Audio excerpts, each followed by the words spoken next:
الحمدللہ رب العالمین والصلاة والسلام علی محمد الامین اعوذ باللہ من الشیطان الرجیم بسم اللہ الرحمن الرحیم۔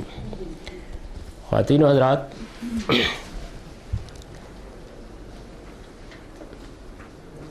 حکمہ سے کیا مراد ہے اور کتاب سے کیا مراد ہے، اس پر ہم نے کچھ مختصر بحث کی ہے۔ یہاں میں یہ بات واضح کر دوں کہ قرآن مجید کے ان مقامات میں حکمہ اور کتاب کا لفظ جس مفہوم میں استعمال ہوا ہے، یہ امام فراہی کے فتوحات میں سے ہے۔ یعنی وہ پہلے آدمی ہیں جنہوں نے قرآن مجید کے تتبع سے اس مدعا کو نہ صرف یہ کہ سمجھا، بلکہ اس کو بہت موقت کر کے قرآن میں بیان کیا۔ مفردات القرآن ان کا وہ چھوٹا سا ہے جس میں انہوں نے قرآن مجید کے 70 الفاظ کی تحقیق بیان کی ہے۔ تو ویسے تو وہ پورا کا پورا رسالہ ہی ایک شاہکار ہے، اس میں بڑے غیر معمولی تحقیقات بیان ہوئے ہیں، لیکن سب سے اہم تحقیق جس کو الفاظ کی حد تک کہا جا سکتا ہے وہ یہی ہے، کیونکہ صورتحال یہ تھی کہ انزلہ کا لفظ جہاں آ گیا، اللہ نے نازل کی، وہاں لوگوں کے ذہن میں کتاب کسی اور مفہوم میں آتا نہیں تھا۔ یعنی اگرچہ قرآن مجید میں کتاب کا معنی میں استعمال ہوا ہے اور بہت استعمال ہوا ہے، لیکن یہ دیکھیے نا کہ وَاذْكُرُوا نِعْمَتَ اللَّهِ عَلَيْكُمْ وَمَا أَنزَلَ عَلَيْكُمْ مِنَ الْكِتَابِ، تو چونکہ نازل کیا کا لفظ آ جاتا تھا تو عام طور پر لوگ اس کو اس معنی میں لیتے تھے۔ پھر مسلمانوں کے ایک نہایت جلیل القدر امام شافعی نے پہلی صدی ہی میں بڑے اصرار اور ابرام کے ساتھ یہ موقف اختیار کر لیا کہ قرآن میں کتاب کے ساتھ جہاں حکمت کا لفظ آتا ہے اس سے مراد سنت ہے یا حدیث ہے۔ تو اس کا ایک عمومی غلبہ ہو گیا، یعنی لوگ پھر اسی کو بیان کرنے لگ گئے کہ اللہ تعالیٰ نے کتاب دی، حکمت دی، کتاب سے مراد قرآن مجید، حکمت سے مراد سنت۔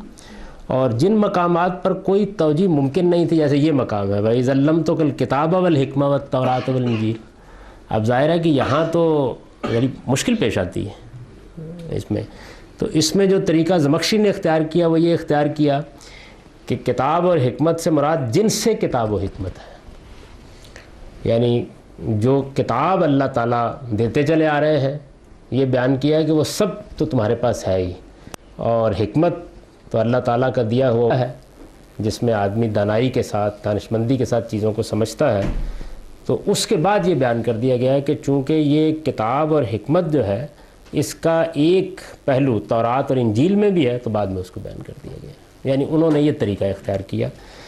مولانا فرائی وہ پہلے آدمی ہیں کہ جنہوں نے اس کو مختلف آیات کے تتبع سے، بڑا مختصر سا نوٹ ہے وہ کوئی صفحے 1.5 کا جو انہوں نے مفردات القرآن میں لکھا ہے، یہ واضح کیا کہ جب حکمت اور کتاب دونوں اکٹھے آتے ہیں تو یہ اصل میں دین کا کانٹینٹ ہے جو بیان ہو رہا ہوتا ہے، اور اس میں کتاب سے قانون ہوتا ہے، شریعت ہوتی ہے، اور دین کے یہ دو حصے ایسے واضح ہیں کہ ان کو بدیہی کہنا چاہیے۔ یعنی اس میں ایمانیات و اخلاقیات ہوں گے، یہ ظاہر ہے کہ اصل دین ہے، بنیادی دین ہے، یہ وہ فطری دین ہے جس کی صرف انبیاء علیہم السلام تذکیر کرتے ہیں، اور حکمت کا لفظ اسی کے لیے موضوع بھی، اور کتاب شریعت۔ ظاہر ہے کہ دین کا کوئی تصور شریعت کے بغیر، یہ تو ہوا ہے کہ شریعت میں اختلاف رہا لیکن شریعت ہمیشہ موجود رہی ہے، دین ابراہیمی میں بھی تھی، سیدنا موسیٰ علیہ السلام کے ہاں بھی تھی، بلکہ قرآن مجید سے یہ معلوم ہوتا ہے کہ سیدنا نوح علیہ السلام کے زمانے میں بھی ایسے ہی موجود تھی، اور جس معاملے میں کوئی ذکر نہیں ہے وہاں یہی خیال کرنا چاہیے کہ ایسے ہی ہوگا، یعنی ایمانیات، اخلاقیات اور شریعت، یہی دین ہے۔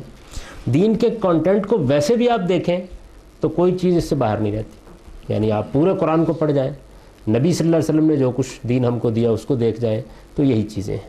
تو اس کو انہوں نے ان آیات سے واضح، میں نے جیسے کہ عرض کیا ہے کہ قرآن کا یہ طریقہ صرف ان 2 اصطلاحات کے بارے میں نہیں ہے، باقی چیزوں کے بارے میں بھی اس کا عام طریقہ یہ ہے کہ وہ اس تصریف کرتا ہے آیات کی کہ بات واضح کرتا چلا جاتا ہے۔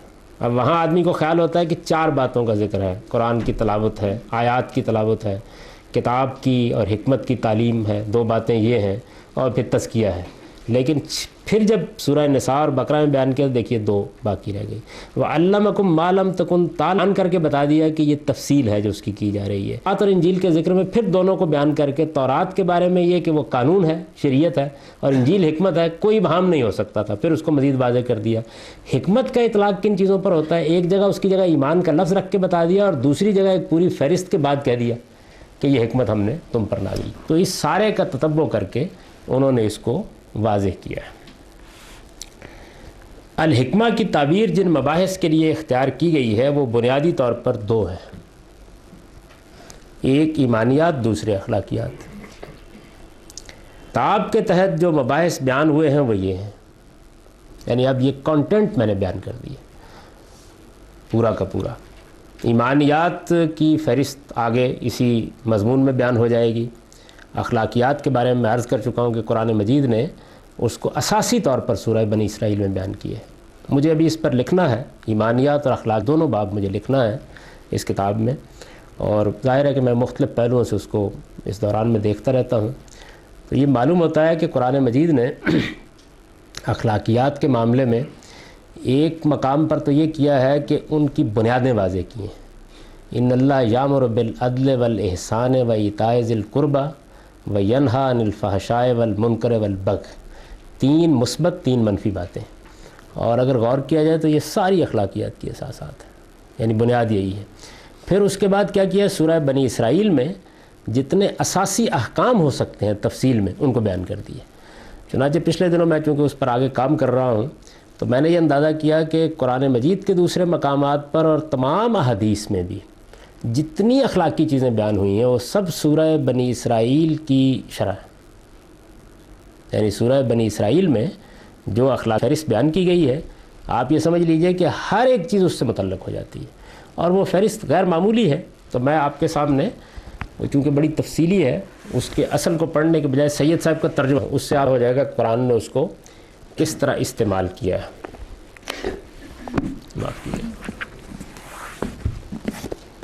اور حکمہ کا بھی کتنی عمدگی سے اطلاق کیا اس کے اوپر. یہ آیت 22 سے شروع ہوتا ہے، لا تجعل مع اللہ الہا آخر فتقعد مذموما مخذولا. اس سے شروع ہوتی ہیں یہ آیات. تو میں اصل نہیں پڑھ رہا قرآن میں، تو وقت لگے گا اس میں. تو اللہ کے ساتھ کوئی دوسرا معبود نہ بنا ورنہ ملامت زدہ اور بے یار بیٹھا رہ جائے گا. تیرے رب نے فیصلہ کر دیا ہے کہ تم لوگ کسی کی عبادت نہ کرو مگر صرف اس کی. والدین کے ساتھ نیک سلوک کرو، اگر تمہارے پاس ان میں سے کوئی ایک یا 2 کر رہے ہیں تو انہیں اف تک نہ کہو، نہ انہیں جھڑک کر جاؤ، بلکہ ان سے احترام کے ساتھ بات کرو اور نرمی اور رحم کے ساتھ ان کے سامنے جھک کر رہو. اور دعا کیا کرو کہ پروردگار ان پر جس طرح انہوں نے رحمت و شفقت کے ساتھ مجھے بچپن میں پالا تھا. تمہارا رب خوب جانتا ہے کہ تمہارے دلوں میں کیا ہے. اگر تم صالح بن کر رہو تو وہ ایسے سب لوگوں کے لیے درگزر کرنے والا ہے جو اپنے قصور پر متنبہ ہو کر بندگی کے رویے کی طرف پلٹ آئیں. کو اس کا حق دو اور مسکین اور مسافر کو اس کا حق. فضول خرچ لوگ شیطان کے بھائی ہیں اور شیطان اپنے رب کا ناشکرا ہے. اگر ان سے یعنی حاجت مند رشتہ داروں، مسکینوں اور مسافروں سے تمہیں کترانا ہو اس بنا پر کہ ابھی تم اللہ کی اس رحمت کے جس کے تم امیدوار و تلاش کر رہے ہو، تو انہیں نرم جواب دو. نہ تو اپنا ہاتھ گردن سے باندھ رکھو اور نہ اسے بالکل لکھو کہ ملامت زدہ اور عاجز بن کر رہ جاؤ. تیرا رب جس کے لیے چاہتا ہے رزق کشتا ہے اور جس کے لیے چاہتا ہے تنگ کر دیتا ہے. وہ اپنے بندوں کے حال سے باخبر ہے اور انہیں دیکھ رہا ہے. اپنی اولاد کو افلاس کے اندیشے سے قتل نہ کرو، ہم انہیں بھی رزق دیں گے اور تمہیں بھی. در حقیقت ان کا قتل ایک بڑی خطا ہے. زنا کے قریب نہ پھٹکو، بہت برا فعل ہے اور بڑا ہی برا راستہ. قتل نفس کا ارتکاب نہ کرو جسے اللہ نے حرام کیا ہے مگر حق کے ساتھ. اور جو شخص مظلومانہ قتل کیا گیا ہو اس کے ولی کو ہم نے قصاص کے مطالبے کا حق عطا کیا ہے. بس چاہیے کہ وہ قتل میں حد سے نہ گزرے، اس کی مدد کی جائے گی. مال یتیم کے پاس نہ پھٹکو مگر احسن طریقے سے، یہاں تک کہ وہ اپنے شباب کو پہنچ جائے. عہد کی پابندی کرو، بے شک عہد کے بارے میں تم کو جواب دہی کرنی ہوگی. پیمانے سے دو تو پورا بھر کر دو، اور تولو تو ٹھیک ترازو سے تولو. یہ اچھا طریقہ ہے اور بالحاظ انجام یہی بہتر ہے. کسی ایسی چیز کے پیچھے نہ لگو جس کا تمہیں علم نہ ہو. یقیناً آنکھ، کان اور دل سبھی کی باز پرس ہونی ہے. اب دیکھیے نا، یہ ایک آیت ہے لیکن پوری سورہ حجرات اس میں بند ہے. زمین میں اکڑ کر نہ چلو، تم نہ زمین کو پھاڑ سکتے ہو نہ پہاڑوں کی بلندی کو پہنچ سکتے ہو. ان امور میں سے ہر ایک کا برا پہلو تیرے رب کے نزدیک نہ ہے.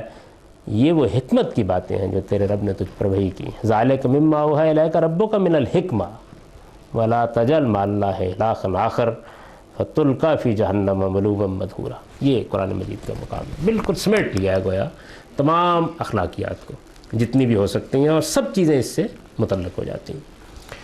تو یہ الحکمہ ہے، یعنی ایمانیات اور اخلاقیات. الکتاب کے تحت جو مباحث بیان ہوئے ہیں وہ یہ ہیں. اچھا، یہ واضح طور پر سمجھ لیجئے کہ جب ہم شریعت کا لفظ بولتے ہیں یا الکتاب کا لفظ بولتے ہیں تو اس کا مطلب ہوتا ہے قانون اور ضابطے کی چیزیں، یعنی وہ چیز میں کوئی قاعدہ بنا دیا گیا ہے، اخلاقی اصول نہیں ہوتے. میں نے اس کی مثال دی تھی کہ جیسے قرآن جب یہ کہے گا کہ تم بدکاری نہ کرو تو یہ اخلاقیات کا بیان ہے. جب یہ کہتا ہے کہ بدکاری کرنے والوں کو 100 کوڑے مارے جائیں گے تو یہ شریعت اور قانون ہے. یعنی اس سادہ مثال سے اس کو سمجھ لینا چاہیے. اور اس میں یہ فرق نہیں ہے کہ کوئی اجتماعی زندگی سے متعلق ہے انفرادی. مطلب یہ ہے کہ جو ضابطہ خواہ وہ میری انفرادی زندگی سے متعلق ہے خواہ وہ اجتماعی زندگی سے، ضابطہ ہے، قاعدہ ہے، وہ شریعت میں آئے گا. اور جہاں ایک عمومی اخلاقی اصول بیان کیا گیا جیسے یہاں بیان کیے گئے ہیں وہ الحکمہ ہے. یہ جب استقصاء کیا ہے میں نے اس کا پورے کے پورے دین کا تو یہ عنوانات بنتے ہیں. قانون عبادات ہے، یعنی اس میں یہ بیان کیا جائے گا کہ نماز، روزہ، حج، یہ چیزیں کیسے ادا ہوں گی، ان کے لیے کیا قاعدے ضابطے ہیں. قانون معاشرت ہے، اس میں نکاح طلاق کے مسائل ہوں گے، مرد و زن کے اختلاط کا مسئلہ ہوگا. یتیموں کے معاملے میں کچھ قانون قرآن مجید نے بنائے ہیں، ان کے مال کو کیسے استعمال کیا جائے، سورہ نساء کے شروع میں وہ زیر بحث آئیں گے. لونڈیوں اور غلاموں کا معاملہ، اس طرح کی چیزیں اس میں زیر بحث. قانون سیاست ہے، یعنی مسلمان اگر کبھی اجتماعی زندگی اختیار کرے اور ان کی حکومت قائم ہو جائے تو اس حکومت میں ان کو کن قواعد کی پابندی کرنی چاہیے. پھر معیشت کے بارے میں ایک قانون ہے، اور یہ قانون کا لفظ میں نے اختیار کیا اس چیز کی تردید کے لیے کہ ہمیں شریعت دی گئی ہے، ضوابط دیے گئے ہیں، کوئی کام نہیں دیا گیا. یعنی کچھ قاعدے ضابطے ہیں جو مقرر کر دیے گئے ہیں، ان کی ہم خلاف ورزی نہیں کر سکتے، وہ اللہ تعالیٰ نے مقرر کر دیے ہیں. لیکن ان کی نوعیت ایسی نہیں ہے کہ ان میں کوئی معیشت کا نظام بنا دیا گیا ہے یا سیاست کا نظام بنا دیا گیا ہے. یعنی اصل مقصود وہی ہے، چیزوں کو پاکیزہ کر دینا، انفرادی اور اجتماعی زندگی کو ہر طرح کی آلائشیں دور کر کے نشو و نما کے قابل بنا دینا. اس میں بس قرآن یا سنت وہیں تک محدود رہتے ہیں جہاں تک تزکیہ کا مقصد پیش نظر ہوتا ہے. اصل مقصد وہ چند احکام ہوتے ہیں، کسی جگہ 5، کسی جگہ 7، کسی جگہ 2، کسی جگہ 4. ان کی بنیاد پر نظام بنانے کا کام یہ انسانوں کا کام ہے کہ وہ کریں. یعنی قرآن کی مداخلت وہاں بھی اخلاقی اصولوں پر قانون سازی کی بنیادی طور پر. تو معیشت کے بارے میں قانون دعوت، یعنی یہ بیان کیا گیا تبلیغ جو ہے اس کے کیا حدود ہیں، تبلیغ کی ذمہ داری کس کس پر عائد ہوتی ہے، اور پھر تبلیغ کرنے کے لیے حکمت عملی کیا ہونی چاہیے. تو اس کو قرآن نے بیان کیا ہے. قانون جہاد ہے، یعنی جہاد کا حکم کن صورتوں کے لیے ہے، اور پھر یہ کہ اس کی بہت سی تفصیلات ہیں جو میں نے اس کتاب میں آگے بیان کی ہیں. حدود و تعزیرات ہیں، 5 جرائم ہیں جن کی سزائیں، انتہائی سزائیں اللہ تعالیٰ نے خود مقرر کر دی ہیں، باقی چیزوں کو چھوڑ دیا لوگوں کے لیے. یعنی وہاں بھی کوئی پورا حدود تعزیرات کا نظام نہیں بنا کے دے دیا گیا یا اس کے بارے میں کوئی قاعدے ضابطے متعین نہیں کیے گئے، صرف 5 جرائم کے بارے میں. اور بالکل واضح ہے، میں جب پڑھاؤں گا تو آپ کو بتاؤں گا کہ انسانیت کی پوری تاریخ میں یہی 5 جرائم ہیں جن کے بارے میں قانون سازی میں عام طور پر غلطی اور خرابی پیدا ہوئی. تو اس کو خود لے لیا ہے اور اس میں انتہائی سزائیں بیان کر دی ہیں. خور و نوش کا معاملہ ہے، یعنی کھانے پینے میں، ان میں چونکہ یہ بھی زیر بحث کہ جو چیزیں آپ کھاتے پیتے ہیں وہ طیبات اور پاکیزہ ہونی چاہیے، وہاں بھی تزکیے کا مسئلہ زیر بحث ہے. تو جو حرام کی ہیں چیزیں ان کو بیان کر دیا ہے. رسوم و آداب، یعنی کچھ چیزیں وہ ہیں جو تمدن کی اصلاح کے لیے یا اس کے تزکیے کے لیے رسوم کی شکل میں نازل کی گئی ہیں. اس میں بہت سی چیزیں آئیں گی، میرا خیال ہے 18 یا 19 کے قریب ہیں. زیادہ تر سنت کے احکام انہی سے متعلق ہیں جتنے بھی ہیں. اور آخری چیز ہے قسم اور کفارہ قسم. یعنی اگر صرف قسم کا معاملہ ہوتا تو پھر تو وہ اخلاقیات کی چیز بن جاتی، لیکن اس کا ایک کفارہ باقاعدہ مقرر کیا گیا ہے. یعنی جب آدمی قسم کھا بیٹھے اور پھر وہ قسم توڑنا چاہے کسی اخلاقی ضرورت کے تحت تو اس کا ایک کفارہ ہے. تو اس وجہ سے یہ بھی ظاہر ہے کہ شریعت کا ایک قاعدہ بن جاتا ہے. یہی سارا دین ہے. یعنی اگر آپ پورے دین کا جائزہ لیں اور پھر اس کو انہی دونوں عنوان آپ تقسیم کر دیں، الحکمہ اور الکتاب، تو الحکمہ میں ایمانیات کی سب چیزیں اور اخلاقیات آ جائیں گی، اور شریعت میں یہ چیزیں جو یہ پیچھے بیان ہوئے، یعنی 10 عنوانات کے تحت اس کو بیان کیا جا سکتا ہے. تو اس طرح پورے کے پورے دین کو آپ، یہ 10 عنوانات ہیں اور 2 ایمانیات اور اخلاقیات کے شامل کر لیں تو 12 ہو جاتے ہیں، اور اگر آپ دین کے تصور کو بھی اس میں شامل کریں جو ظاہر ہے کہ ایک تمہیدی چیز ہے تو 13 عنوانات میں ہم بیان کر سکتے ہیں۔ یہی سارا دین ہے، خدا کے جو پیغمبر اس دین کو لے کر آئے یہی سارا دین ہے۔ اب دیکھیے یہ بحث اس طرح چل رہی ہے کہ دین کی حقیقت عبادت ہے، یہ عبادت جب تجزیہ اور تحلیل کیا جائے تو دین کی صورت اختیار کر لیتی ہے، یعنی جب اپنے لیے ماں عبادت طبیعتی اور اخلاقی اساسات متعین کرتی ہے اور رسوم اور حدود و قیود طے کرتی ہے، دین بن جاتی ہے۔ دین کو پھر ہم جب اللہ کے دین کی حیثیت سے دیکھتے ہیں تو معلوم ہوتا ہے کہ 2 اجزاء ہیں اس کے، ایک الحکمہ اور ایک الکتاب، یا ایک ایمانیات و اخلاقیات اور ایک شریعت۔ پورے دین کے کانٹینٹ کا انالیسس ہو جاتا ہے، یہی سارا دین ہے۔ خدا کے جو پیغمبر اس دین کو لے کر آئے انہیں نبی کہا جاتا ہے، یعنی اللہ کا یہ دین جن ہستیوں کے ذریعے سے ہم کو ملا ہے انہیں اصطلاح میں نبی کہا جاتا ہے۔ قرآن سے معلوم ہوتا ہے کہ ان میں سے بعض نبوت کے ساتھ رسالت کے منصب پر بھی فائز ہوئے تھے، یعنی یہ 2 الگ الگ منصب ہیں۔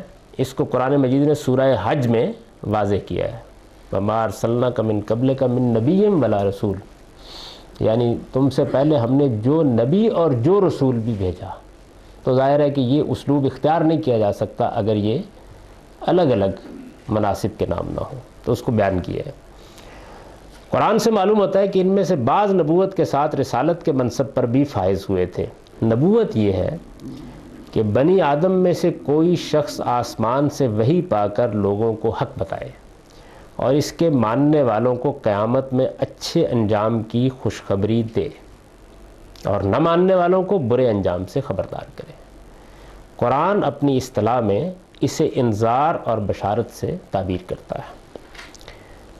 کان الناس امۃ واحدہ فبعث اللہ النبیین مبشرین و منذرین، یعنی یہ خود قرآن نے بیان کر دیا ہے کہ نبوت کا منصب کیا ہے۔ لوگ ایک ہی امت تھے، انہوں نے اختلاف کیا، تو اب جب اختلاف کیا تو کیا ضرورت پیش آ گئی؟ لوگوں کو حق بتانے کی۔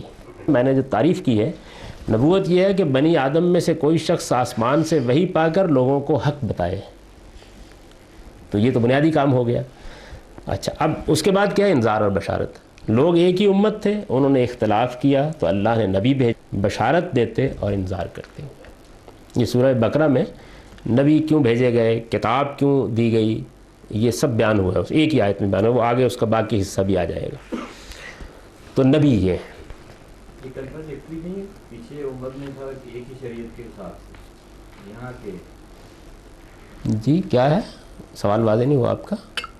پیچھے آپ نے بتایا نا کہ شریعت الگ الگ رہی شریعت الگ، تو بعد میں الگ الگ ہوئی نا، یعنی اللہ تعالیٰ نے کہتے ہیں کہ شروع میں لوگوں کے درمیان دین کے معاملے میں کوئی اختلاف نہیں تھا۔ سیدنا آدم علیہ السلام کو دین دے کے بھیج دیا گیا۔ اب اس میں یہ نہیں کہ شریعت کا اختلاف اللہ تعالیٰ نے کر دیا، نہیں، لوگوں نے اختلافات پیدا کر دیے۔ اگر لوگ اختلاف پیدا نہ کرتے تو شریعت دیتا اللہ تعالیٰ بعد میں اگر ضرورت پڑتی، لیکن جو اصل میں انبیاء کا سلسلہ ہے وہ اس غلطی کو دور کرنے کے لیے جو لوگوں نے پیدا کری، یعنی اختلافات جب پیدا کیے تو اب مسئلہ یہ پیدا ہو گیا کہ لوگوں کو صحیح بات بتائی جائے، حق کے معاملے میں جاننے کا سارا عمل خلط ملط ہو گیا، تو اب اللہ تعالیٰ نے نبی بھیجے، ان کو پھر انہوں نے انذار اور بشارت کی۔ یہاں یہ موضوع ہے زیر بحث، یہ تو نبوت ہے، اور یہ ظاہر ہے کہ اس میں کوئی اختلاف کا مسئلہ نہیں ہے، سب لوگ نبوت کی ہی تعریف کرتے ہیں۔ رسالت یہ ہے کہ نبوت کے منصب پر فائز کو اپنی قوم کے لیے اس طرح خدا کی عدالت بن کر آئے کہ اس کی قوم اگر اسے جھٹلا دے تو اس کے بارے میں خدا کا فیصلہ اسی دنیا میں اس پر نافذ کر کے وہ حق کا غلبہ عملاً اس پر قائم کر دے۔ یعنی گویا رسالت جو ہے یہ اتمام حجت کے لیے ہے، خدا کی عدالت بن کر آتا ہے پیغمبر۔ میں اس کی بڑی وضاحت اس سے پہلے کر چکا ہوں۔ اللہ تعالیٰ کسی نبی کو یہ منصب دے دیتے ہیں، جگہ پر فائز کر دیتے ہیں کہ جو قیامت ان کو برپا کرنی ہے اس کو ادنا پیمانے پر کسی ایک خطہ ارض میں یا کسی ایک قوم کے لیے برپا کر دیا جائے۔ یعنی خدا کی وہ عدالت جو قیامت میں لگے گی سب انسانوں کے لیے، وہ کسی ایک قوم کے لیے کسی ایک خطہ ارض میں لگا دی جاتی ہے۔ ہستیوں کے ذریعے سے یہ عدالت لگائی جاتی ہے، اصطلاحاً قرآن ان کو رسول کہتا ہے۔ قرآن مجید میں یہ جو رسول کا لفظ ہے یہ اصطلاحی مفہوم میں بھی استعمال ہوا ہے اور میں بھی استعمال ہوا ہے، یعنی پیغامبر کے معنی میں، اس معنی میں استعمال ہوا ہے۔ جیسے ہادی کا لفظ ہے تو ہادی کا لفظ جس طرح عمومی مفہوم میں استعمال ہوا ہے ایسے انبیاء کے لیے بھی استعمال ہوا ہے، وَلِكُلِّ قَوْمٍ ہاد۔ رسول کا معاملہ یہ ہے کہ یہ پیغامبر کے معنی تو رکھتا ہے لغت کے اعتبار سے، تو اصطلاحی مفہوم میں استعمال ہوتا ہے اس تعریف کے مطابق، ورنہ جبریل امین کو بھی رسول کریم کہا گیا۔ ظاہر ہے کہ ان کا تو اصل کام اللہ کا پیغام پہنچانا ہے۔ قرآن مجید میں ہے نا اِنَّهُ لَقَوْلُ رَسُولٍ کریم، یعنی جبریل کے بارے میں کہا ہے کہ یہ ایک بزرگ و برتر پیغام بر کا لایا ہوا کلام ہے، تو اس معنی میں بھی استعمال ہوتا ہے، لیکن یہ اس خاص مفہوم میں بھی استعمال ہوتا ہے۔ حضرت آدم علیہ السلام کی اختلاف کے بعد نبی آئے، جی وہ تو پہلے تھے، تو وہ نبی، ہاں، یعنی اس کے بعد پھر نبیوں کا سلسلہ جاری کر دیا گیا۔ حضرت آدم علیہ السلام بھی نبی تھے۔ اس میں کوئی شک ہی نہیں۔ رسالت یہ ہے کہ نبوت کے منصب پر فائز کوئی شخص اپنی قوم کے لیے اس طرح خدا کی عدالت بن کر آئے کہ اس کی قوم اگر اسے جھٹلا دے تو اس کے بارے میں خدا کا فیصلہ اسی دنیا میں اس پر نافذ کر کے وہ حق کا غلبہ عملاً اس پر قائم کر دے۔ یعنی جو عدالت قیامت میں لگنی ہے، جیسے اس میں جزا و سزا ہے اسی طرح کی جزا و سزا برپا ہو جاتی ہے۔ وہ لوگ جن کو سرفرازی حاصل ہوتی ہے ان کا غلبہ قائم ہو جاتا ہے اس سرزمین میں، اور جو لوگ جھٹلا دیتے ہیں ان پر سزا نافذ کر دی جاتی ہے۔ اس سزا کی تفصیلات، صورتیں یہ ہم نبوت اور رسالت پر جب اس کتاب میں پڑھیں گے تفصیلات تو وہاں زیر بحث آ جائیں گی۔ قرآن مجید کی یہ کچھ آیات ہیں جو میں نے یہاں نقل کی ہیں۔ وَقَالَ الَّذِينَ كَفَرُوا لِرُسُلِهِمْ لَنُخْرِجَنَّكُم مِّنْ أَرْضِنَا أَوْ لَتَعُودُنَّ فِي مِلَّتِنَا فَأَوْحَىٰ إِلَيْهِمْ رَبُّهُمْ لَنُهْلِكَنَّ الظَّالِمِينَ وَلَنُسْكِنَنَّكُمُ الْأَرْضَ مِن بَعْدِهِمْ۔ اور ان کافروں نے اپنے رسولوں سے کہا کہ ہم تمہیں اس سرزمین سے نکال دیں گے یا تم ہماری ملت میں واپس آؤ گے۔ تب ان کے پروردگار نے ان پر وحی بھیجی کہ ہم ان ظالموں کو لازماً ہلاک کریں گے اور ان کے بعد تمہیں لازماً اس سرزمین میں بسائیں گے۔ یعنی یہاں عربی زبان کے طالب علم جانتے ہیں ثقیلہ نون اور لام داخل ہوئے ہیں، یعنی اس قانون کی خلاف ورزی نہیں ہو سکتی۔ لَنُهْلِكَنَّ الظَّالِمِينَ وَلَنُسْكِنَنَّكُمُ الْأَرْضَ مِن بَعْدِهِمْ، یہ قانون ہے۔ یعنی وہ جو لوگ ظالم ہیں وہ لازماً ہلاک کر دیے جاتے ہیں، ان کے اوپر اللہ تعالیٰ کی طرف سے عذاب آ جاتا ہے، اور جو لوگ قبول کرتے ہیں اس سرزمین میں ان کے بعد من بعدہم ان کو تمکن غلطہ حاصل ہو جاتا ہے۔ تو یہ ہوتا ہے۔ دوسری جگہ اس کو بیان کیا ان الذین یحادون اللہ ورسولہ اولئک فی الاذلین کتب اللہ لاغلبن انا ورسلی ان اللہ قوی عزیز۔ بے شک وہ لوگ جو اللہ اور اس کے رسول کی مخالفت کر رہے ہیں وہی ذلیل ہوں گے، یعنی وہ لازماً سزا پائیں گے۔ اللہ نے لکھ رکھا ہے کہ میں غالب رہوں گا اور میرے رسول بھی۔ تو یہاں بھی دیکھیے نا کتب اللہ، جس طرح وہاں ثقیلہ نون داخل کیے ہیں اسی طریقے سے میں غالب رہوں گا اور میرے رسول بھی، بے شک اللہ قوی ہے، بڑا زبردست ہے۔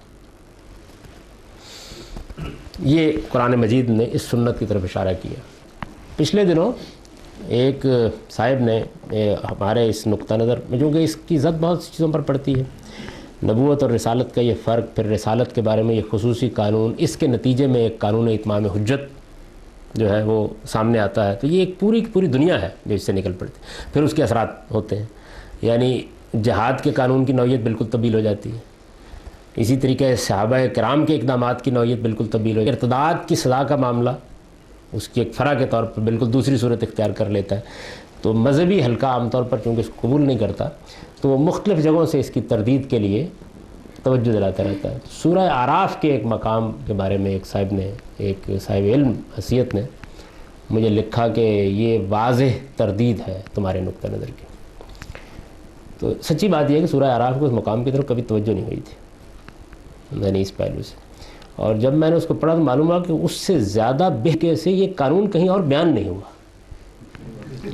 یعنی صورتحال یہ ہے کہ اگر توجہ ہوتی تو میں ان آیات کو یہاں نقل کرتا، اتنی واضح ہے اس میں، چونکہ وہ زبان کا ایک خاص مسئلہ ہے، اس میں اس کی رعایت نہ رکھنے کے نتیجے میں ان کو غلط فہمی ہوئی۔ یعنی اس سے زیادہ کوئی جگہ اس میں ہوا یہ ہے کہ قرآن مجید نے یہ کیا ہے کہ کوئی 9-10 جلیل القدر جو رسول ہیں، جیسے حضرت صالح ہیں، جیسے حضرت نوح ہیں، حضرت موسیٰ ہیں، ان کی پہلے یہ ساری سرگزشت بیان کی ہے. ہم نے ان کو بھیجا، اسی طرح عدالت بنا کر بھیجا، وہ آئے، ان کی قوموں کو انہوں نے دعوت دی، ان پر اتمام حجت کیا، اور اس کے بعد ہم نے ان کو تباہ کر دیا. یعنی یہ سارا اوپر بیان ہو رہا ہے.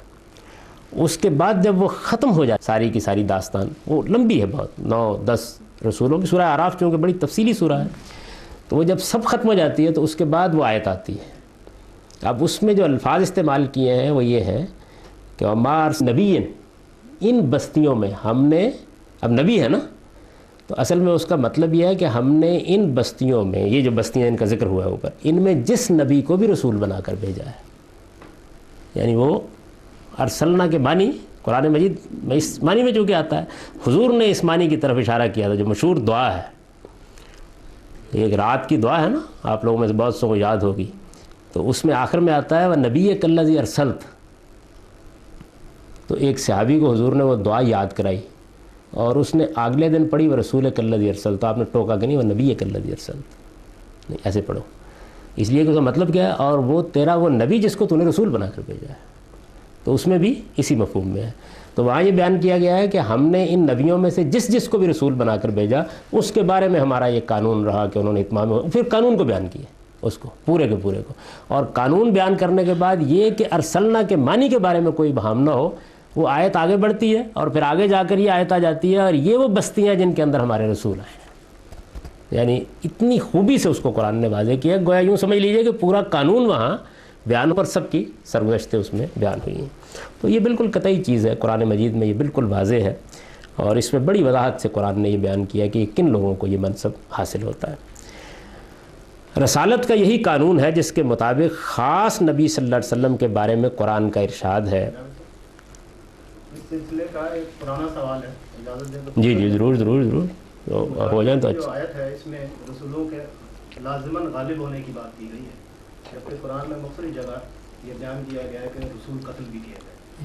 اس کی دو پہلوؤں سے میں، یعنی جو میری رائے ہے وہ نہیں بیان کروں گا، صرف یہ بیان کر دوں گا کہ دو پہلوؤں سے اس پہ غور کر لیجیے اس چیز کے اوپر، اور دونوں زبان بیان کی روح سے ٹھیک ہے. ایک پہلو تو یہ ہے کہ جن آیتوں، دو آیتیں ہیں یہ جن میں یہ بیان ہوا ہے، ان دونوں آیتوں میں لفظ رسول اصطلاحی معنی میں استعمال نہیں ہوا. میں رائے نہیں دے رہا، میں ان امکانات کی بات کر رہا ہوں. اس کی دلیل خود آیت کے اندر موجود ہے، اور اس کی وجہ یہ ہے کہ اس میں جو الفاظ آئے ہیں وہ یہ ہے وَقَفَّيْنَا مِن بَعْدِهِ بِالرُّسُلِ، کہ ہم نے حضرت موسیٰ علیہ السلام کے بعد پھر پے در پے ایک کے بعد پیغمبر بنی اسرائیل میں بھیجے. بنی اسرائیل کا موضوع زیر بحث ہے، اور یہ بالکل مسلمہ ہے قرآن مجید سے کہ ان کے بعد سیدنا مسیح علیہ السلام تک کوئی رسول نہیں آیا. یعنی یہ تو قرآن نے خود واضح کر دیا نا، جہاں پہ انبیاء بنی اسرائیل کا ذکر کیا ہے وہاں نام لے کر واضح کر دیا کہ یہ نبی ہیں، اور مسیح جو ہے وہ اللہ کے رسول کی حیثیت سے حضرت موسیٰ کے بعد. اور حضرت موسیٰ کی رسالت کو بھی قرآن نے خود بیان کر دیا کہ وہ رسول کے منصب پر ہے. ایک صورت یہ بات یہ ہے کہ یہ جو قتل ہے یہ دو حالتوں میں ہو سکتا ہے، ایک غلبے سے پہلے اور ایک غلبے کے بعد. یعنی دیکھیے بات یہ ہے کہ رسول اللہ صلی اللہ علیہ وسلم کا غلبہ قائم ہو گیا، اب آپ کو دنیا سے رخصت ہونا ہے. دنیا سے رخصت آپ پیٹ کے درد سے بھی ہو سکتے ہیں، بلڈ پریشر سے بھی ہو سکتے ہیں، اور کوئی آدمی نماز پڑھتے ہوئے خنجر. یعنی قتل جو ہے یہ لازماً مغلوبیت کی علامت نہیں ہے. جانا ہے نا آدمی کو، سیدنا عمر کو قتل کر دیا گیا، اس سے ہم مغلوب نہیں ہو گئے. یعنی ہماری حکومت قائم ہے پوری قوت کے ساتھ. ایرانیوں نے جو آج کل مسلمان کر رہے ہیں نا امریکہ کے ساتھ، تو یہ اس وقت کرنے کا فیصلہ کیا. تو دو زاویے ہیں ان دونوں پر غور کرنے کے. اب آپ جس کو چاہیں اختیار، یعنی اصل قانون جو ہے اس میں کوئی بات نہیں بیان ہوئی ہے کہ رسول قتل ہوتا ہے. اصل مسئلہ یہ ہے کہ مغلوب نہیں ہونا چاہیے اس کو. تو ایک تو صورت یہ ہے کہ وہاں ذکر رسولوں ہی کا ہے، لیکن ان کی مغلوبیت کے زمانے میں کوئی، اور تمام رسولوں کے بارے میں یہ معلوم ہے کہ جیسے ہی ان کے قتل کا معاملہ غلبے سے پہلے ہوا ہے تو معلوم ہوتا ہے کہ آسمان زمین، دیکھیں نا آپ حضرت ابراہیم ہے، تو قرآن مجید کہتا ہے کہ جیسے ہی ان کی کو دھوکے سے قتل کرنا چاہا ان کا غلبہ قائم ہونے سے پہلے، تو ہم نے کہا کہ یعنی بردن و سلام علی ابراہیم، بڑے شان کے ساتھ. حالانکہ حضرت یحییٰ کاٹ کے پیش کر دیا گیا، کوئی تلوار پکڑنے کے لیے نہیں آیا. حضرت موسیٰ علیہ السلام کو دیکھیے وہ بیان کرتے ہیں جب فرعون نے یہ فیصلہ کیا غلبے سے پہلے کہ مجھ کو ہم تمہیں قتل کر دیں گے، تو انہوں نے کہا کہ نہیں، پیچھے ہٹ کر فاعتزلون انی اُسْتُ بِالرحمٰن، میں خدا کی پناہ میں ہوں، یعنی قریب آنے کی کوشش نہ کرنا، میں خدا کی پناہ میں ہوں، فاعتزلون، الگ رہو مجھ سے۔ اچھا، رسول اللہ صلی اللہ علیہ وسلم کے بارے میں یہ معلوم ہے کہ جب قریش کی تو رات کو آپ شاہت الوجوہ کہتے ہوئے نکل گئے، سراقہ نے تعاقب کرنے کی کوشش کی تو یہی ہوا۔ تو قرآن مجید نے اس کو، حضرت مسیح علیہ السلام کے بارے میں قرآن مجید جو ہے وہ اس مقام کو پڑھ کے آدمی لرز اٹھتا ہے کہ بنی اسرائیل نے کہا ہے کہ ہم نے قتلنا مسیح ابن مریم رسول اللہ، ہم نے مسیح ابن مریم رسول اللہ قتل کیا، ما قتلوہ ہوا ما صلبوہ، نہیں قتل کیا انہوں نے، نہیں صلیب دیا انہوں نے، یعنی اس شدت کے ساتھ اس کی نفی کی ہے۔ تو دونوں شکلیں ہو سکتی ہیں کہ یا تو وہاں رسول کا لفظ جو ہے وہ استعمال ہی اصل میں پیغامبر کے معنی میں نے اس کا قرینہ بتا دیا آپ کو کہ وہاں کفینہ من بعد بالرسل کے الفاظ ہیں، اور دوسری صورت یہ ہے کہ اس میں اگر کسی رسول کا قتل ہوا، یعنی ہمارے علم میں تو ہے نہیں، سیدنا موسیٰ کا معاملہ ہے، سیدنا مسیح کا معاملہ ہے، تمام کے معاملے میں یہی ہے، لیکن اگر کوئی ہوا ہے جس کا ذکر اللہ تعالیٰ نے کیا ہے تو پہلا سوال تو یہ ہے کہ ذکر بنی اسرائیل کا ہے، ان میں پھر وہ کون ہے؟ یعنی بنی اسرائیل تو قبل از تاریخ کی امت نہیں ہے، پہلا مسئلہ تو یہ کون ہے؟ اگر کوئی ہے تو پھر غلبے کے بعد ہونا چاہیے، اور غلبے کے بعد موت کا ایک ذریعہ جو ہے وہ موت آنے سے تو نہیں روکتے نا اللہ تعالیٰ۔ تو یہ میرے نزدیک دو پہلو ہیں، باقی آپ انتخاب خود کر لیں۔ میں انشاءاللہ اپنا نقطہ نظر جب اس آیت پر پہنچوں گا تو تفسیر میں واضح کر دوں گا، میں شاید واضح کر بھی چکا ہوں، یہ تو پھر راز نہیں رہا۔ اب میں دیکھ لوں میں پہلے۔ رسالت کا یہی قانون ہے جس کے مطابق خاص نبی صلی اللہ علیہ وسلم کے بارے میں قرآن کا ارشاد ہے، هو الذی ارسل رسولہ بالہدی ودین الحق لیظہرہ علی الدین کلہ ولو کرہ المشرکون۔ یعنی یہ جو آیت ہے سید صاحب نے، سید ابو العلا صاحب مودودی نے اس آیت سے دین کا مقصد نکالا ہے، یعنی دین کا مقصد نظام حق کا دنیا پر غلبہ قائم کرنا ہے، جبکہ یہ رسولوں کے بارے میں جو غلبے کا قانون ہے اس کا حضور کے بارے میں بیان ہے، یعنی رسول اللہ صلی اللہ علیہ وسلم کے بارے میں، آخری رسول کے بارے میں یہ بیان ہے، یعنی وہی ذات ہے جس نے اپنے رسول کو ہدایت اور دین حق کے ساتھ بھیجا کہ اسے وہ سرزمین عرب کے تمام ادیان پر غالب کر دے، اگرچہ یہ بات عرب کے ان مشرکوں کو کتنی ہی ناگوار ہو۔ اسی کا بیان، یعنی وہ غلبہ جو سب رسولوں کے لیے ہے وہ رسول اللہ صلی اللہ علیہ وسلم کے لیے بھی تھا۔ اس لیے میں ہمیشہ سید صاحب کے نقطہ نظر پر تنقید کرتے ہوئے یہ بیان کیا کرتا ہوں کہ ایک خدائی فیصلہ، ایک سنت الہی کا ظہور جس کو انہوں نے اسلامی انقلاب سمجھ لیا، اور پھر یہ خیال کیا کہ اگر وہ اس وقت برپا ہو سکتا تب بھی برپا ہو سکتا، یعنی ایک خدائی فیصلہ، اور قرآن مجید اصل میں اس خدائی فیصلے کے ظہور کی سرگزشت ہے۔ پورا قرآن جو ہے اگر آپ اس کو دیکھیں ترتیب کے لحاظ سے، مباحث کے لحاظ سے، آپ قرآن پڑھیں گے تو حیرت انگیز طریقے سے یہ بات سامنے آئے گی کہ ایک سرگزشت ہے پوری کی پوری کہ یہ دینونت کیسے برپا ہوئی، یہ عدالت کیسے قائم ہوئی، اور اس عدالت کے فیصلے کیسے ہوئے۔ میں نے توجہ دلائی ہے بعض طالب علموں کو کہ سورہ توبہ جو ہے وہ اصل میں عدالت کا فیصلہ ہے، یعنی جو آخری فیصلہ صادر ہوا ہے وہ سورہ توبہ ہے، اور اس میں بسم اللہ الرحمن الرحیم نہیں لکھی قرآن مجید کی سب، کیونکہ وہ تو عذاب کی سورہ ہے، اس میں آخری فیصلہ قریش کے بارے میں سنایا گیا ہے اور باقیوں کے بارے میں۔ اب اس سورہ کو آپ پڑھیں، حیرت انگیز طریقے سے معلوم ہوتا ہے کہ ہم قیامت میں پہنچ گئے ہیں۔ یعنی پہلے یہ بیان کیا گیا ہے کہ مشرکین کے ساتھ کیا انجام ہوگا، بیان کر دیا گیا، اہل کتاب کا انجام کیا کیا جائے گا وہ بیان کر دیا گیا، منافقین ساری کی ساری ایسے معلوم ہوتا ہے کہ جیسے پورے کے پورے جو لوگ ہیں ان کو سامنے کھڑا کر لیا گیا، منافقات کیا معاملہ کیا جائے گا اس کو بڑی تفصیل سے سورہ میں بیان کیا۔ اچھا، اس کے بعد یہ بیان کیا گیا کہ کچھ وہ لوگ جو ہیں تو مسلمان، منافق نہیں ہیں، لیکن اپنی کمزوری کی وجہ سے عملاً صالحاً و سیئا، یعنی ان کے یہاں نیکیاں بھی ہیں برائیاں بھی ہیں، ان کا کیا معاملہ ہوگا، اس کے بعد ان کی ایک پوری کی پوری تفصیل ہے۔ اس کے بعد یہ بیان کیا گیا کہ 3 آدمی تھے، یعنی گن کے 3 صحابہ کرام جو تبوک میں پیچھے رہ گئے تھے، انہوں نے غلطی کی، ان کا کیا معاملہ ہوگا۔ یعنی معلوم ہوتا ہے کہ جیسے پوری عدالت جو ہے نا وَعَلَى الثَّلَاثَةِ الَّذِينَ خُلِّفُوا، یاد ہوگی آپ لوگوں میں شاید، اور وہ 3 جن کو پیچھے چھوڑ دیا گیا، اب ان کا معاملہ۔ چنانچہ اس واقعے کی تفصیل جب آدمی پڑھتا ہے، ایسے سارا کا سارا فیصلہ، یہ 3 آدمیوں کا واقعہ بڑی تفصیل سے بیان ہوا ہے نا، حدیث کی کتابوں میں بیان ہوا ہے، تفسیر کی کتابوں میں بیان ہوا ہے کہ جب ان کو 50 دن کی وہ سزا دی گئی اللہ طرف سے، تو رسول اللہ صلی اللہ علیہ وسلم کے اپنے دل پر جو گزرتی تھی وہ واضح ہوتا تھا بالکل، اور جب پوچھا جاتا فرماتے تھے معمور کچھ نہیں کر سکتا، یعنی آسمان سے فیصلہ ہوا بتا دو، اور پھر وہ معلوم ہے کہ در پہ وہ پھر ہوا معاملہ، پہلے ان کا بائیکاٹ کر دیا گیا، پھر ان کی بیویوں کو کہہ دیا گیا کہ چھوڑ کر چلی جاؤ ان کو اپنے گھروں کو، یہ اب تنہا رہیں گے، پھر لوگوں کو ملنے سے روک دیا گیا، اور جب انابت اور توبہ انتہا پر پہنچ گئی تو پھر سورہ توبہ کی یہ آیات جو آئیں اور ان کا کہ وہ جو 3 جن کا فیصلہ ہم نے مؤخر رکھا ہوا تھا ان کی سزا پوری ہو گئی، کر دیا جائے۔ تو یہ معلوم ہوتا ہے کہ بالکل قیامت میں جیسے ہونا ہے نا یہ معاملہ، یعنی مشرکین اور پھر منافقین اور اہل کتاب اور خلطوا عملا صالحا وسیئا ہم جیسے مسلمان، اور وہ جو مخلصین غلطی کر بیٹھیں گے ان کا معاملہ، اور پھر یہ کہ تھوڑی سزا دے کے معافی، یعنی گویا پوری تصویر کھینچ دی گئی ہے کہ خدا کی دینونت جو اس وقت ظاہر ہوئی وہ اس اصول کے اوپر ظاہر ہوئی۔ چنانچہ میں نے اس میں کئی مرتبہ یہ اشارہ کیا طلبہ کو کہ قرآن مجید تطہیر کا لفظ خاص استعمال کرتا ہے اس کے لیے کہ یہ پہلے اللہ تعالیٰ الگ کرتا ہے، یعنی گویا اسٹیج کے اوپر معلوم ہو جاتا ہے کہ مشرک کون ہے، منافق کون ہے، خلطوا عملا صالحا وسیئا۔ بلکہ اس میں دلچسپ ہے ایک مقام کہ جس میں اللہ تعالیٰ کہتے ہیں کہ ہم نے تبوک کے مہم کا حکم اس لیے دیا تھا کہ منافقین کو الگ کرنا تھا، رسول اللہ کے پاس وہ اجازت لینے آئے تو آپ نے دے دی اجازت، تو حضور کو مخاطب کر کہا کہ عفا اللہ عنک لما اذنت، یہ مطلب کیا کر دیا آپ نے، ساری اسکیم خراب کر دی، یعنی ہم نے ان کو الگ کر کے ان کی پٹائی کرنی تھی اور آپ معافی دے کے فارغ ہو کے بیٹھ گئے، عفا اللہ عنک لما اذنت، اللہ آپ کو معاف کرے کیوں اجازت دے دی آپ نے، اور پھر اس کے بعد وہ ساری تفصیل بیان کی ہے، مسئلہ ہو گیا۔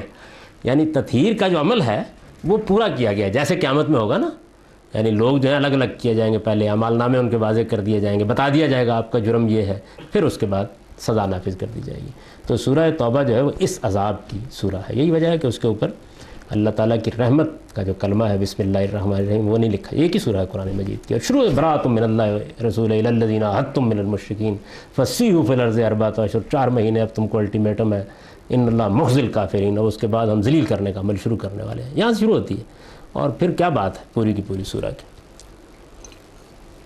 ہمارے ہاں یہ جو سورہ ہے آپ کے علم میں ہوگا، یعنی بڑے علمیے ہیں، اسی سورہ کی آیتیں ہیں جن کی بنیاد پر یہ سارا اسامہ بن لادن تک جہاد ہو رہا ہے، اسی سورہ کی آیتیں جن کی بنیاد پر یہ ساری کی ساری تعبیر ہو والذی، یہ آیت بھی وہاں بھی ہے 3 مقامات پر نا، والذی ارسل رسولہ بالہدی وہ ہو رہا ہے، اور یہی سورہ ہے کہ جس کے معاملے میں آپ دیکھیے کہ جب صحیح رخ واضح نہیں ہوتا تو چونکہ اس میں نفاق پر بہت تبصرہ ہے اور اس طرح کی چیزیں، تو جب ہمارے یہاں نصاب بنایا ہے لوگوں نے یعنی بچوں کو قرآن پڑھانے کا، تو سورہ توبہ رکھی ہے،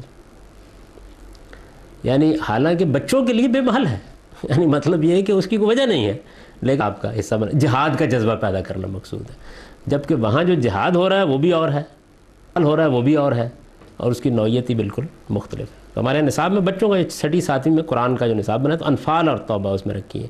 انفال اس آخری جنگ کی تیاری کی سورہ ہے، اور توبہ دونوں توام ہیں، جوڑا صورتیں ہیں، اور توبہ میں وہ عذاب آ گیا ہے لوگوں کے اوپر، یعنی وہ بچوں کو پڑھانے کی کوئی، بڑے ہوں گے تو پڑھ لیں گے عذاب کی سورہ بھی، لیکن اس قدر جی حصے میں بھی یہی، تو یہ صورتحال۔ هو الذی ارسل رسولہ بالہدی ودین الحق لیظہرہ علی الدین کلہ ولو مشرکون، تو یہ مطلب ہے اس کا، یعنی اس میں الدین پر الف لام جو ہے وہ عہد کا ہے، اور اس سے مراد سرزمین عرب کے تمام ادیان ہیں۔ اور چنانچہ آپ یہ دیکھیے کہ ہمارے ہاں اس کے لیے ہماری فقہ میں ہمارے فقہا جو ابتدائی ہیں بالکل واضح سمجھتے ہیں اس کو، مشرکین عرب کے لیے اس قانون کو بالکل الگ سمجھتے ہیں، ٹھیک جانتے ہیں وہ کہ ان کے لیے اسلام اور تلوار کے سوا کوئی چیز باقی نہیں تھی۔ سرزمین عرب کے بارے میں، اس کی زمینوں کے بارے میں بھی، کہ وہ زمینیں جو ہیں ان کے ساتھ وہ معاملہ سکتا تھا جو بعد میں سواد عراق کی زمینوں کے ساتھ کیا، تو الگ قانون اس کے بارے میں بیان کرتا۔ اسی طرح کے بے شمار احکام آپ کو ملیں گے، اگرچہ پریسیجن نہیں ہے، یعنی قانون کے طریقے پر اس کا بیان نہیں، یہ چیز جو ہے یہ نہیں ہوئی۔ تو اس کی ابتدا بھی اصل میں کسی حد تک یعنی دھندلی امام فراہی سے ہو گئی تھی، اتمام حجت کے قانون کی طرف اشارے انہوں نے کیے، لیکن نبوت اور رسالت میں کیا فرق ہے، ان کی الگ الگ اصطلاحات کی کیا نوعیت ہے، اور پھر یہ کہ یہ طریقے سے ایک پورے قانون کی صورت اختیار کر جاتا ہے، اس کو امین احسن اصلاحی ہمارے استاذ نے تدبر قرآن میں پہلی بار واضح کیا۔ میں نے اس میں کیا کنٹریبیوشن کیا ہے یہ آپ ذرا تفصیل سے جب دیکھیں گے تقابلی مطالعے میں تو معلوم ہوگا کہ بہت سی چیزیں ہیں جس میں میرا زاویہ نظر آیات کو سمجھنے کا طریقہ استاذ امام سے بہت مختلف ہے، اور میں اور طریقے سے لکھتا ہوں، ایک بنیادی بات وہی ہے، ٹھیک ہے یہ بات۔ تو یہ نبی صلی اللہ علیہ وسلم کے لیے اسی قانون کا بیان ہے۔ ان رسولوں کو اللہ تعالیٰ ایسی روشن نشانیوں کے ساتھ اس بھیجتے ہیں. یعنی نبوت کی تعریف ہو گئی. یہ بات یہاں سے شروع ہو گئی تھی کہ یہی سارا دین ہے. خدا کے جو پیغمبر اس دین کو لے کر آئے انہیں نبی کہا جاتا ہے. نبیوں میں سے کچھ رسول ہوتے ہیں.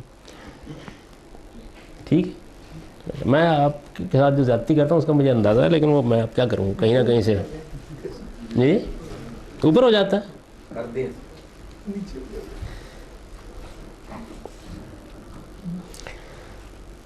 تو نبی یہ ہیں, رسول یہ ہیں. ان رسولوں کو اللہ تعالیٰ ایسی روشن نشانیوں کے ساتھ اس دنیا میں بھیجتے ہیں کہ لوگوں کے لیے وہ اپنی ذات میں حق کی گواہی بن جاتے ہیں.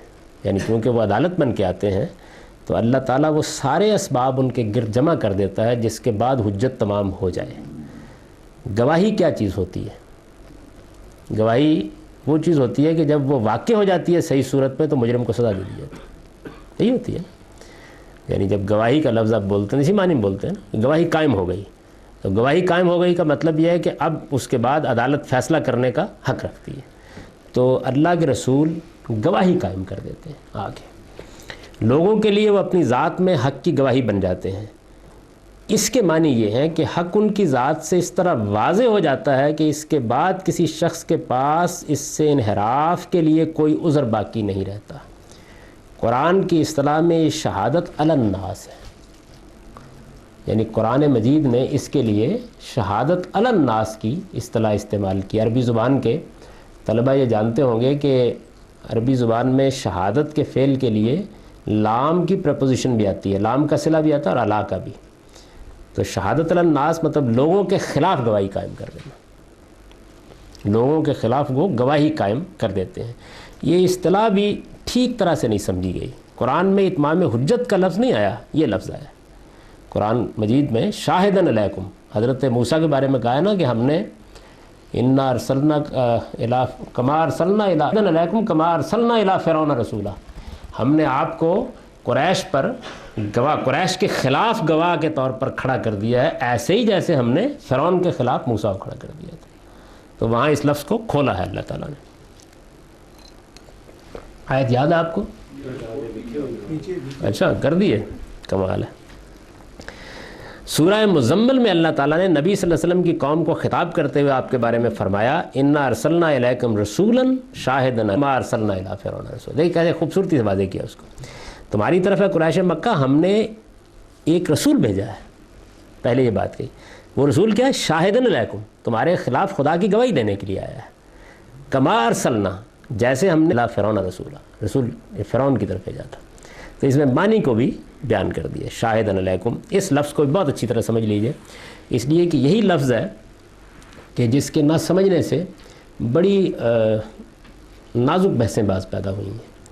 کیونکہ امت مسلمہ کے بارے میں وہ آیت جو ہے کذالک جعلناکم امۃ وسطا لتکونوا شہداء علی الناس. اچھا پھر اللہ تعالیٰ قیامت میں کہتے ہیں میں کچھ لوگوں کو شہداء کے طور پر کھڑا کروں گا. تو ان سب کو ملا کے ہمارے جو قدیم مفسرین ہیں انہوں نے تو اس کو ایک حدیث کی روشنی میں اس معنی میں لے لیا کہ یہ جو کہا گیا ہے کہ رسول اللہ شاہد ہیں, تو یہ شہادت اصل میں قیامت میں برپا ہوگی. اور وہ اس کی تفصیل ایک حدیث سے بیان کرتے ہیں جس میں کچھ اس طرح کا مضمون ہے کہ مختلف امتیں جو ہیں وہ اپنے نبیوں کی دعوت کے بارے میں انکار کر دیں گے. نوح کی امت انکار کر دے گی ابراہیم کی, تو پھر حضور کی امت جو ہے ان کو کھڑا کیا جائے گا اور وہ کہیں گے کہ حق پہنچ گیا تھا. سمجھ میں نہیں آتا ہے کیا بات ہے یہ. مطلب یہ ہے کہ حضور کی امت کیسے بتائے گی نوح کی امت کے بارے میں؟ یعنی کوئی طریقہ میرے علم میں تو نہیں ہے, ہم کیسے بتائیں گے بات. تو یہ بہت سادہ اصطلاح ہے قرآن مجید کی کہ ہر پیغمبر جو ہے جب وہ رسالت پر فائز کیا جاتا ہے تو وہ شاہد علی قوم ہی ہوتا ہے. یعنی اپنی قوم کے خلاف گویا گواہ بن کے کھڑا ہو جاتا ہے. جس طرح ایک قوم عدالت میں کھڑی ہے اور رسول گواہی دے رہا ہے تو وہ حجت اس طرح پوری کر دیتا ہے, اس طرح واضح کر دیتا ہے حق کو کہ جیسے ایک گواہ ایک قتل کے مہم واضح کر دیتا ہے کہ یہ اب سزا کا مستحق ہو گیا. اس مفہوم میں قرآن یہ اصطلاح استعمال کرتا ہے.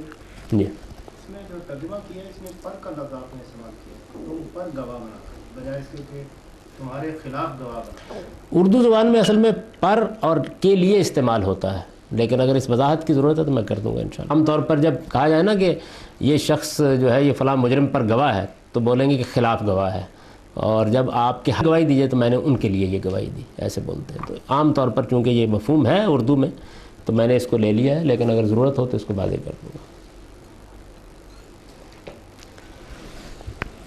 نبیوں اور رسالت، اب دیکھیے نبوت کی تعریف ہو گئی بیان، وہ کیا چیز ہے، رسالت کی تعریف بیان ہو گئی، وہ کیا چیز ہے، رسول اللہ کے بارے میں یہ واضح ہو گیا کہ آپ اللہ کے رسول تھے اور آپ اتمام حجت کے لیے آئے، اور اتمام حجت کے لیے قرآن کی اصطلاح شہادت الناس ہے، یہ بات واضح ہو گئی۔ نبیوں اور رسولوں کے ساتھ اللہ تعالیٰ نے بالعموم اپنی کتابیں بھی نازل فرمائی ہیں، سب کے ساتھ تو نہیں لیکن بالعموم اپنی کتابیں بھی نازل فرمائی ہیں۔ ان کے نزول کا مقصد قرآن مجید میں یہ بیان ہوا ہے کہ حق و باطل کے لیے یہ میزان قرار پائیں، تاکہ ان کے ذریعے سے لوگ اپنے اختلافات کا سکیں اور اس طرح حق کے معاملے میں ٹھیک انصاف پر قائم ہو جائیں۔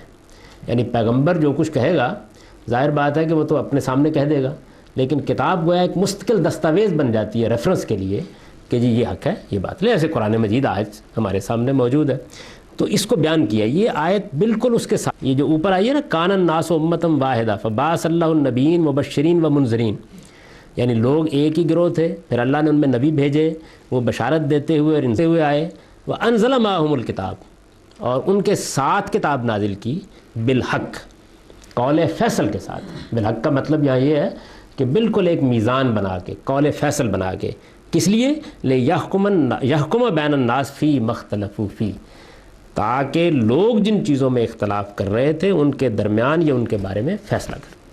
تو کتاب کے نزول کا مقصد خود قرآن مجید نے یہ بیان کر دیا۔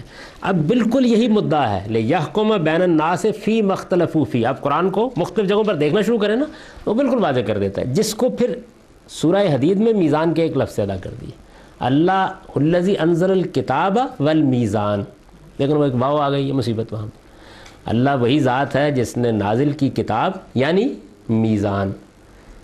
اب ظاہر ہے کہ وہ جب آپ ترجمہ یہ کر دیں کہ اللہ وہی ہے جس نے نازل کی کتاب اور میزان، تو مسئلہ پیدا ہو گیا، کتاب تو ہو گئی قرآن مجید، تو میزان کیا ہے، مسئلہ پیدا ہو گیا نا۔ تو یعنی میزان کا مطلب کیا، تولنے کی چیز، تو یہاں اس کو بیان کیا، کھول دیا ہے، لیحکم بین الناس فی مختلفوا فی، یعنی وہاں فرقان اور میزان میں ایک صفت میں، ایڈجیکٹو میں بیان کر دیا وہی بات، یہاں وہ بیان کر دیے پورے جملے کے اندر۔ تو کتاب کے نزول کا مقصد یہ۔ اب اس آیت میں اس پوری آیت کو دیکھیے کہ اللہ تعالیٰ نے نازل کی کتاب یعنی میزان، لیقوم الناس بالقسط، تو میرے نزدیک لیقوم الناس بالقسط بالکل اس کا قائم مقام جملہ ہے، لیحکم بین الناس فی مختلفوا فی، تاکہ لوگ دین کے معاملے میں ٹھیک حق پر قائم ہو جائیں۔ وہاں یہ کہا اور یہاں یہ کہا تاکہ لوگ جن چیزوں میں اختلاف کر رہے تھے ان میں فیصلہ کر دیں۔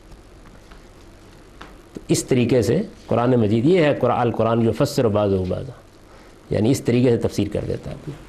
تو کتاب کے نزول کا مقصد یہ ہے، یعنی حق و باطل میں فرقان ہے۔ یہ وہ آیت ہے جو دوسری ہے۔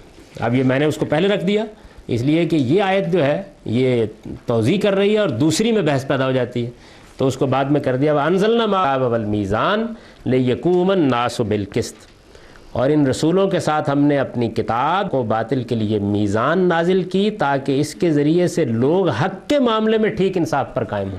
یہ متعلق ہے حق کے معاملے میں۔ اب اس متعلق کو اگر آپ ٹھیک نہ نکالیں قرآن کی روشنی میں، زبان بیان کی روشنی میں، تو مطلب یہ بن جائے گا تاکہ دنیا میں لوگ انصاف پر قائم ہو جائیں، اور پھر آپ اٹھ کھڑے ہوں گے تاکہ دنیا میں انصاف قائم کر دیا جائے۔ تو یہ نہیں ہے مطلب یہ ہے کہ کتاب اس لیے نازل کی گئی کہ وہ حق و باطل میں فرقان بنے، حق و باطل کے لیے میزان بنے، حق و باطل کا فیصلہ کرے جب اختلافات پیدا ہوں۔ آپ دیکھیں بات ہی وہاں سے شروع ہوئی ہے، لیحکم بین الناس فی مختلفوا فی، اور کان الناس امۃ واحدہ، کہ اختلاف نہیں تھا کوئی، ہم نے نبی بھیجے، ان کے ساتھ کتاب نازل کی تاکہ اختلافات کا فیصلہ کر دیا جائے۔ اور یہاں یہ بیان کر دیا کہ ہم نے ان کے ساتھ انزلنا معہم الکتاب، ان کے ساتھ کتاب نازل کی یعنی میزان نازل کی، کس لیے، لیقوم الناس بالقسط، تاکہ لوگ حق کے معاملے میں، دین کے معاملے میں ٹھیک جگہ پر کھڑے ہو جائیں، اندر کوئی وہم باقی نہ رہے۔ تو کتاب کا مقصد یہ ہو گیا جی وقت۔ اقول قولی ھذا واستغفر اللہ۔